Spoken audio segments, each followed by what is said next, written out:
ये फिर से एक बार देख लीजिए, ये जो क्वेश्चन है ना निकिल CO4 ये टेट्राहेड्रल है लेकिन डायामैग्नेटिक। ये 2 पॉइंट याद रखिए कि टेट्राहेड्रल है और डायामैग्नेटिक। ये देखिए ये भी डायामैग्नेटिक है लेकिन स्क्वायर प्लानर है, स्क्वायर प्लानर। अब ये लोग देखिए ये भी डायामैग्नेटिक है लेकिन ये स्क्वायर प्लानर है। इसका मतलब जो काम निकिल CF4 -2 का है वही काम। और दूसरा फिर एक सबसे मोटी मोटी बात, तीनों आपके डायामैग्नेटिक है। आराम से देख लीजिए, तीनों आपके डायामैग्नेटिक है। पहला एग्जांपल और तीसरा एग्जांपल टेट्राहेड्रल है। पहला एग्जांपल तीसरा एग्जांपल टेट्राहेड्रल है। पहला एग्जांपल पैरामैग्नेटिक है लेकिन तीसरा एग्जांपल आपका डायामैग्नेटिक है। फिर से देख लीजिए, पहला एग्जांपल आपका पैरामैग्नेटिक और तीसरा एग्जांपल, लेकिन दोनों आपके टेट्राहेड्रल हैं। ये समझ पा रही हैं? अब इसको मिटा दिया जाए और आपसे पूछा जाए कि निकिल का वो कौन सा एग्जांपल्स है जिसमें निकिल का ऑक्सीडेशन नंबर 0 होता है। निकिल का कौन सा एग्जांपल है जिसमें निकिल आपका टेट्राहेड्रल पैरामैग्नेटिक होता है। निकिल का वो कौन सा एग्जांपल है जिसमें निकिल आपका टेट्राहेड्रल डायामैग्नेटिक है। जी NiCO। उसका आईयूपीएसी नाम क्या होगा?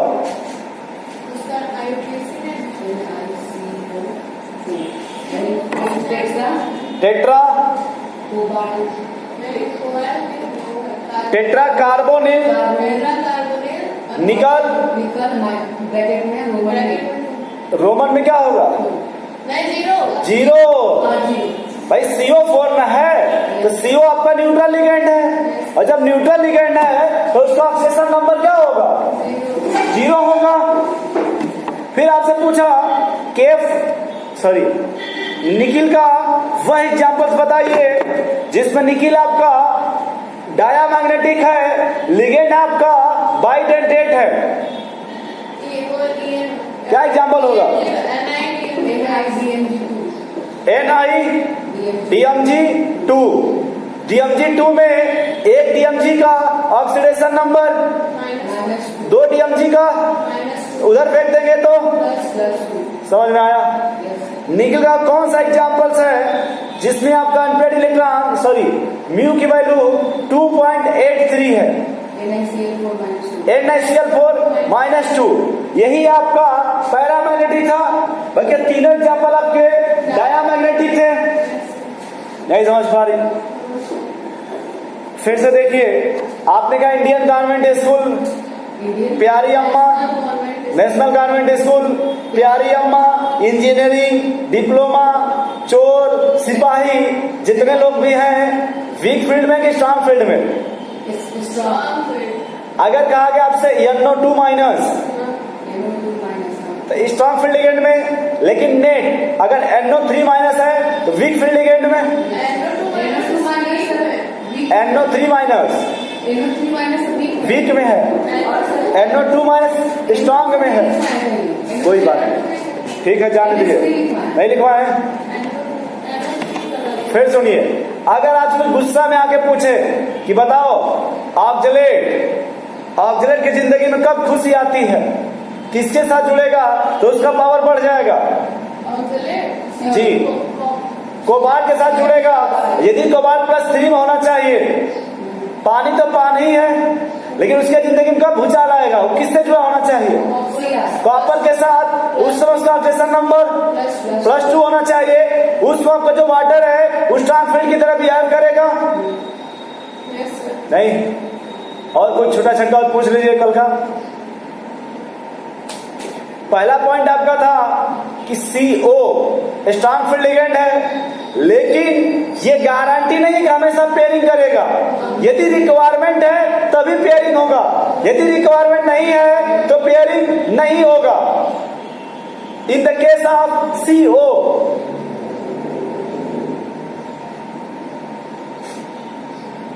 क्या हुआ आपको?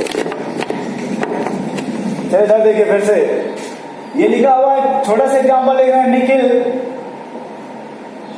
H2O6, निकिल H2O6 +2, ठीक है।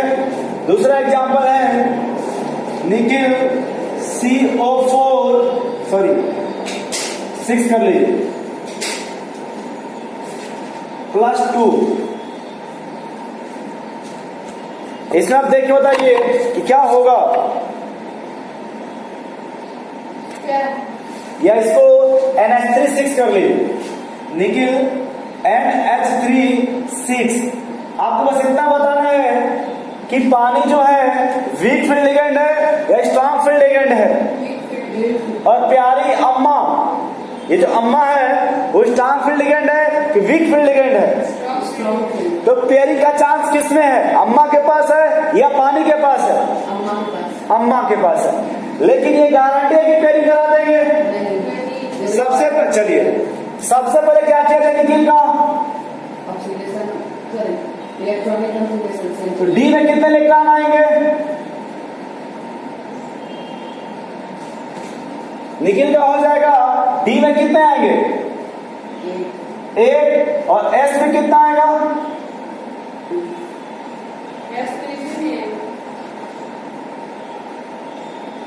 पहले जर्नल लिख रहे हैं।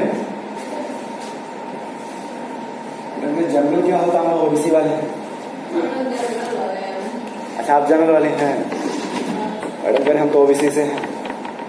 चलिए इधर देखिए फिर से आप लोग, अरे बनाइए मत, देखिए पहले भाई। सबसे पहले आप काम करिएगा, निकिल का ऑक्सीडेशन नंबर कितना आएगा? निकिल का ऑक्सीडेशन नंबर कितना है इसमें? +2 को इलेक्ट्रॉन डी से निकालेंगे या एस से? सोच लीजिए एक बार कि इलेक्ट्रॉन डी से निकालेंगे या एस से। अगर एस से निकालोगे हम तो इसको मिटा दे रहे हैं। इधर देखो भाई आप लोग पहले, अगर एस से निकालोगे ये मिटा दिया जाए, 4s आपका खाली हो गया, 4p खाली है, 4d खाली है, ये आपका 3d है कि नहीं? अब देख के बताओ कि ये वीक फील्ड लिगेंड है कि स्ट्रॉन्ग फील्ड लिगेंड? तो दूसरा आपने लिखा होगा, दूसरा कंडीशन कि अगर कोऑर्डिनेशन नंबर कितना है 6, तो कितनी पॉसिबिलिटी है? कोऑर्डिनेशन नंबर 6 है तो sp3d2 या d2 sp3। अब सोच के बताओ, यदि कभी d sp3d देखे हो तो d जब भी आप देखो कितना खाली देखोगे?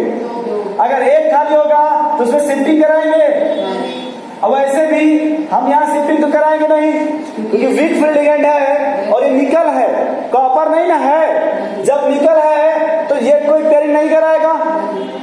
तो देख के बताइए जो आपका इलेक्ट्रॉन है लिगेंड का वो किस में जा रहा है, इनर में या आउटर में? भाई इसमें जा रहे एक लिगेंड, 2 इसमें जाएंगे, मतलब 3, 4 हुआ, और कितना और चाहिए? 2 ये लेना होगा, और इसको हम क्या कर देंगे? हाइब्रिडाइज करा देंगे। तो हाइब्रिडाइजेशन क्या आएगा? D2sp3 आएगा। अरे इधर देख लीजिए, बाद में छाप लीजिएगा। इसका हाइब्रिडाइजेशन क्या आएगा? जब sp3d2 है तो टेट्राहेड्रल या स्क्वायर प्लानर, इसमें से कुछ नहीं होगा, सिर्फ एक चीज होगा, वो ऑक्टाहेड्रल होगा, टेट्राहेड्रल नहीं होगा। क्या होगा? ऑक्टाहेड्रल। फिर देख के बताइए, इलेक्ट्रॉन कहाँ गया? इनर ऑर्बिटल में या आउटर ऑर्बिटल में? तो किस तरह का कॉम्प्लेक्स हुआ? आउटर ऑर्बिटल कॉम्प्लेक्स या इनर ऑर्बिटल कॉम्प्लेक्स? ये समझ पा रहे हैं? फिर लो स्पिन की हाई स्पीड, अनपेड है कि नहीं? तो लो स्पिन की high speed, high speed unpaired है कि नहीं? अनपेड है। तो पैरामैग्नेटिक की डायामैग्नेटिक? पैरा की डाया? पैरामैग्नेटिक। कितना अनपेड है? 2 तो म्यू की वैल्यू कितना हो जाएगी? 2.8 2.83 बोहर मैग्नेटॉन। इतना समझ में आया? yes sir फिर से देख लीजिए आप कि sp3 क्यों इसको बोल रहे हैं, या हम इसको ऑक्टाहेड्रल क्यों बोल रहे हैं, आउटर क्यों बोले, पैरामैग्नेटिक क्यों बोल रहे हैं, 1 बराबर 2 क्यों आया, म्यूस बराबर 2.83 क्यों आया? ये समझ पा रहे हो आप लोग? yes sir बोलो भाई, मत छाप, इधर देखिए। अब इधर देख के बताइए, यहाँ पे इधर देख लो ना भाई, एक साथ दो फायदे। ये मिटा सकते हैं कई नहरों को, इन लोगों को मिटा दिया जाए yes sir सेकेंड क्वेश्चन को सॉल्व करने के लिए। निकेल के पास कितना इलेक्ट्रॉन होता है, ये अब इसको समझा रहे हैं। अरे भैया ये NH3 वाला, हाँ बताइए क्या बता इधर ही बताइए क्या बताना है। बताना कुछ नहीं, बस ये बताना है कि निकेल का इलेक्ट्रॉनिक कॉन्फ़िगरेशन कितना होगा।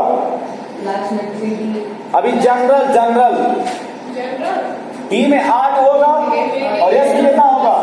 2 पहले जनरल ये हुआ, निकेल पर कितना पॉजिटिव चार्ज है? तो 2 पॉजिटिव वाला ऑक्सीजन नंबर कितना हुआ? तो इलेक्ट्रॉन कहां से रिमूव करोगे? S से जब यस से रिमूव करके घर खाली हो गया। बोलो भाई, yes sir ये समझ में आया?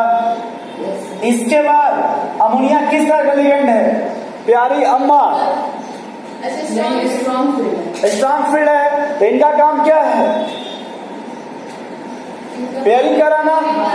अब देख के बताओ, अगर इसको तुम पेयरिंग कराओगे ये इसमें जाएगा, लेकिन एक ही डी खाली मिलेगा ना, तो 2 डी खाली चाहिए। ये समझ पा रहे आप लोग कि भाई जब पेयरिंग कराएगा इसमें 3-4 पेयरिंग हो गया, ये अनपेयर्ड हो गया, और एक आपका 4s बचेगा, 3 p बचेगा, और ये पूरा डी एग्री फुलफिल। हम कितने का रिक्वायरमेंट है? 6 का। पहले जनरल देखो, एक यहां भेजोगे, एक यहां भेजोगे, फिर 3 इसमें, फिर 1 डी। अब ये अब देख के बताओ, हमने कहा भाई अगर कोऑर्डिनेशन नंबर 6 है तो कितना पॉसिबिलिटी होना चाहिए? कौन कौन? SP2 और D2 SP3 अब देख के बताओ, क्या D2 आएगा कभी जिंदगी में? देखिए मैडम यहाँ पे, कभी जिंदगी में D2 आएगा? D2 अभी यहाँ पे नहीं आएगा। अगर मान लो +3 कर देते, +3, तो यहाँ से एक और निकल जाता। बोलो भाई, एक और निकलता कि नहीं? तभी नहीं। कितना होता है? +4 करते हैं तब। प्लस 4 करेंगे तो चलिए, अपने मन से नहीं पूछते। अब देख के बताइए, अगर स्ट्रॉन्ग फील्ड लिगेंड है, फिर भी क्या ये इसमें आएगा? क्या D2sp3 है? तो स्ट्रॉन्ग फील्ड होते हुए भी क्या पेयरिंग हो पाया क्या? यही बात तब से बताना चाहते थे बार बार कि ये कोई गारंटी नहीं है कि स्ट्रॉन्ग फील्ड लिगेंड होगा, क्या होगा? तो पहले इसका वो लिख लीजिए एक लाइन, उसके बाद इसको छापिए। छाप लेंगे आप लोग अपने हिसाब से, इतना जगह छोड़ दीजिए, 4.5 लाइन या 5 से छोड़ दीजिए, 1 2 3 4 5 6 7, उसमें 2 लाइन लिख लीजिए, फिर आप छापिएगा। बोले पहले 6 लाइन छोड़ दीजिए, 6-7 लाइन इसके एग्जाम्पल को बनाने के लिए। बोले देखिए, ultimate conclusion, ultimate conclusion, ultimate conclusion देखिए, निकिल +2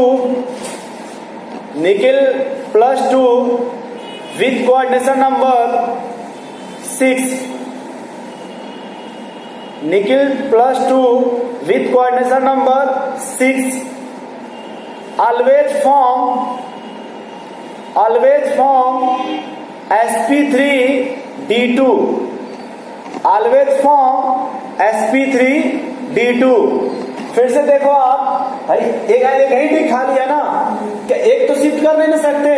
इसका मतलब कि एज इट जैसे है ये, वैसे इसको भी छोड़ देंगे। नहीं समझ पा रही? तो हमेशा यहाँ पे किस फॉर्म में आएगा? sp3d2। कामा देके आगे लिखिए।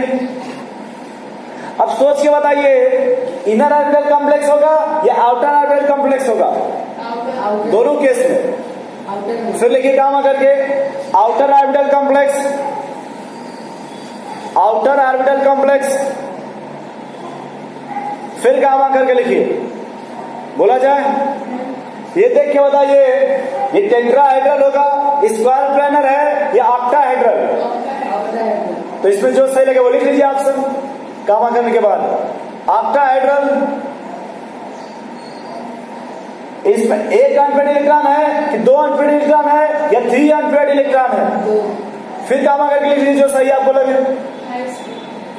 2 अनपेड इलेक्ट्रॉन लिखिए, 2 अनपेड इलेक्ट्रॉन। फिर कामा देखिए डायामैग्नेटिक है या पैरामैग्नेटिक, Dia. जो आपको अच्छा लगे वो अच्छा करके लिख लीजिए। पैरामैग्नेटिक लिखिएगा, डाया मत लिखिएगा, Yes, sir. क्योंकि UP, U for unpaired, P for paramagnetic. Low spin है या हाई स्पिन? मैग्नेटिक मोमेंट कितना है? 2 अनपेड है तो 2.8. लिख लीजिएगा म्यूस बराबर 2.83, फुल स्टॉप। फिर लिखिए एक लाइन उसके नीचे। अब ये बताइए कि चाहे स्ट्रॉन्ग फील्ड लिगेंड हो या वीक फील्ड लिगेंड हो, क्या इसमें रिप्लेसमेंट होगा? रिप्लेसमेंट का मतलब क्या पेयरिंग करा सकता है क्या? शिफ्टिंग से फायदा? लिख लीजिए एक लाइन फिर, there is no effect, there is no effect on, there is no effect on replacement of weak field ligand